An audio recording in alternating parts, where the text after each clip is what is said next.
Então, como dissemos, pessoal, agora a gente vai falar sobre os estados físicos, porque a água ela não é só líquida, ela pode se apresentar em outros estados. O que é que vai coordenar isso? Primeira coisa é a temperatura. A depender da temperatura, o fator principal que vai influenciar no estado físico da água é a temperatura. Se o dia está mais quente, se o dia está mais frio, como é que está a temperatura ambiente? A depender desse fator chamado temperatura, a água ela pode mudar de estado físico. O segundo fator que vai interferir na mudança de estado físico é a pressão. A pressão exercida sobre a água vai influenciar também em como ela vai se apresentar. Nós temos aqui uma ilustração que mostra que a água pode se apresentar em 3 estados físicos principais: o estado sólido,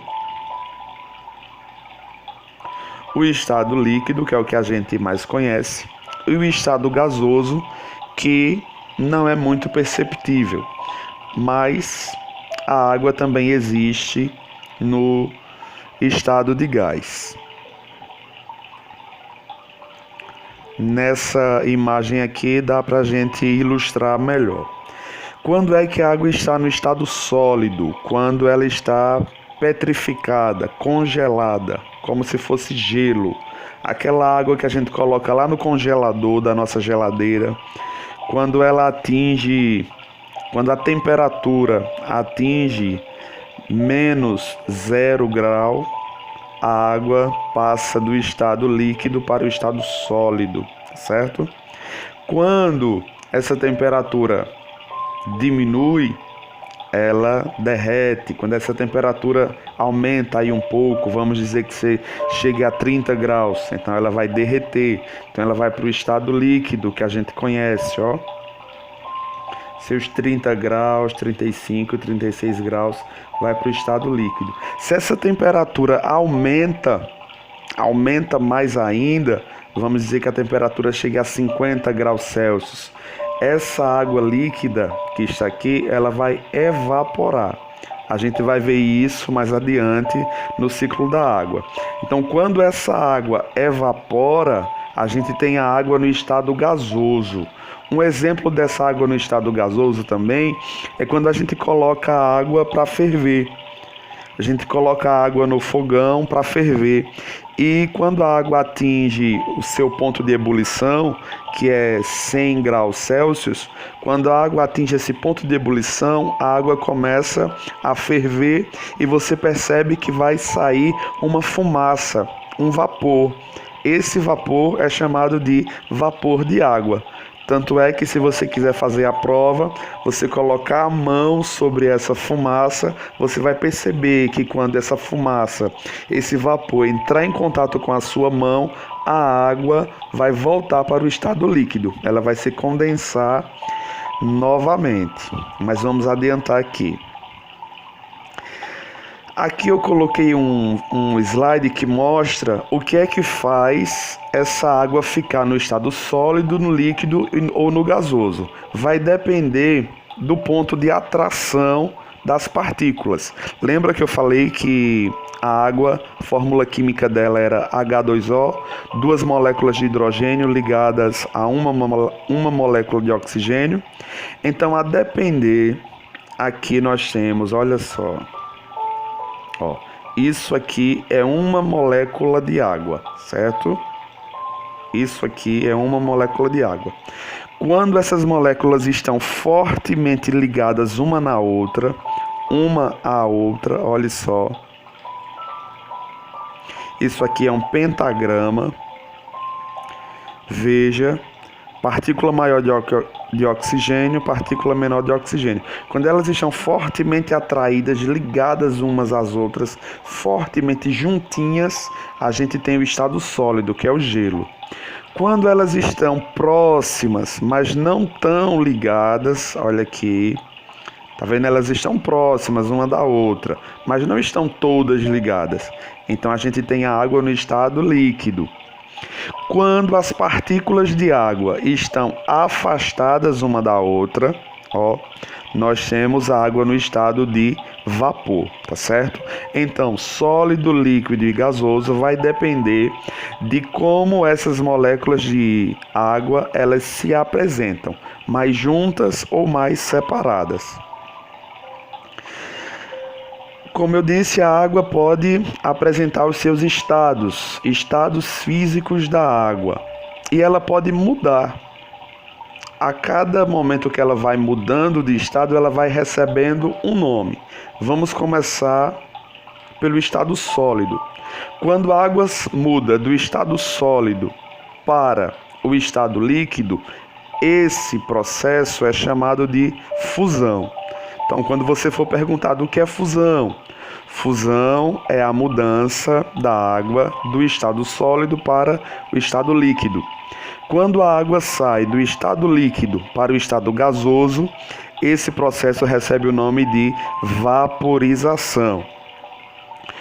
Quando a água está no estado gasoso e ela retorna para o estado líquido, nós chamamos de liquefação.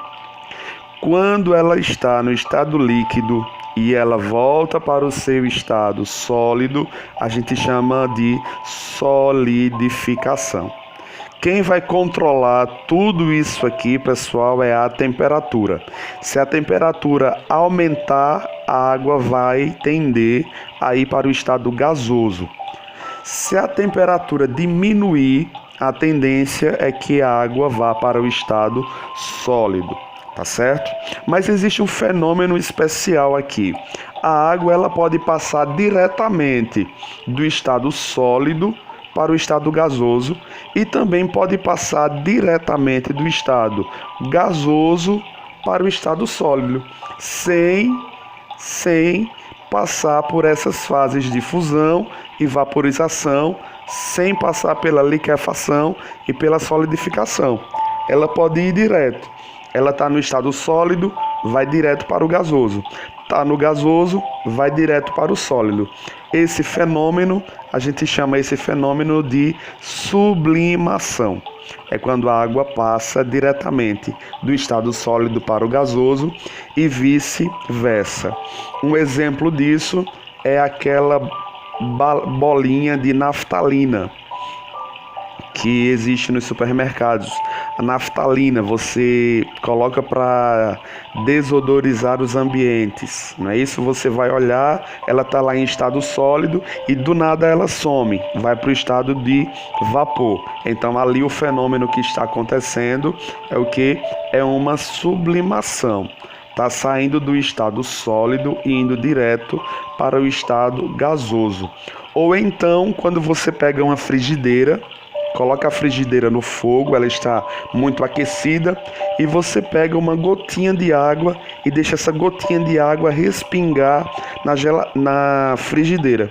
Você vai observar que aquela água vai ferver, vai fazer até um barulhinho e vai sair uma fumaça. Então ela passou direto dali do sólido para o estado gasoso. Agora a gente vai ver o ciclo da água, que é bem simples. O ciclo da água começa com a incidência dos raios do sol sobre as águas continentais, sobre a água do oceano, sobre a água dos rios, sobre a água dos lagos. Então, quando essa temperatura da água aumenta, a tendência dela é que ela evapore, é que ela passe do estado líquido para o estado gasoso, tá vendo? Então, a temperatura aumentando, a água vai passar do líquido para o gasoso. Ela vai subir em forma de gás até alcançar as nuvens. Alcançando as nuvens já estão em uma altura que a temperatura é bem fria. Então, quando esse gás atinge essa altitude aqui, onde estão as nuvens, a água volta para o seu estado líquido. E aqui vai acumulando. Vai acumular bastante água, formando as nuvens, até que a gente passa para essas nuvens aqui, mais acinzentadas, mais cheias de água. Daí a pressão exercida por essa quantidade de água vai fazer com que ocorra a chuva, que é a precipitação. A água acumulada nas nuvens vai cair, vai se precipitar de novo sobre a terra, formando novamente, alimentando novamente os rios, os oceanos. Parte dessa água vai penetrar pelo solo, entrar aqui pelo solo, para formar os aquíferos, que são as reservas de água subterrânea. E assim fica esse ciclo da água constantemente, e o que está determinando esse ciclo é a temperatura. Quero ressaltar também que a transpiração das plantas, as plantas também respiram, então elas transpiram água. A transpiração das plantas também contribui para o ciclo da água. Além da água que evapora dos rios, a transpiração das plantas também colaboram para o ciclo da água. Tá certo, pessoal? Aqui eu tenho uma imagem mais detalhada, uma imagem mais elaborada, onde a gente vê como acontece o ciclo da água e os nomes de cada fase que a gente aprendeu, tá bom? Lendo lá no livro, no conteúdo, vocês vão aprender melhor direitinho como acontece e os nomes que recebe cada processo desse, tá bom? Então eu quero agradecer a todos que estiveram comigo até aqui, que assistiram o vídeo até aqui. Espero ter passado o conteúdo da melhor maneira possível. Espero que vocês tenham aprendido bastante sobre a água, seus estados físicos, as etapas, os nomes, os fatores que influenciam na mudança de estados físicos, porque, como vocês sabem, após as videoaulas, nós temos as nossas atividades para responder. Não é isso?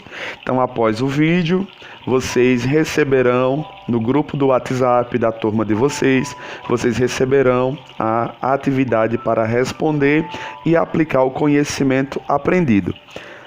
Tudo certo? Então, até a nossa próxima videoaula. Tenham uma boa tarde a todos e até a próxima, pessoal. Valeu!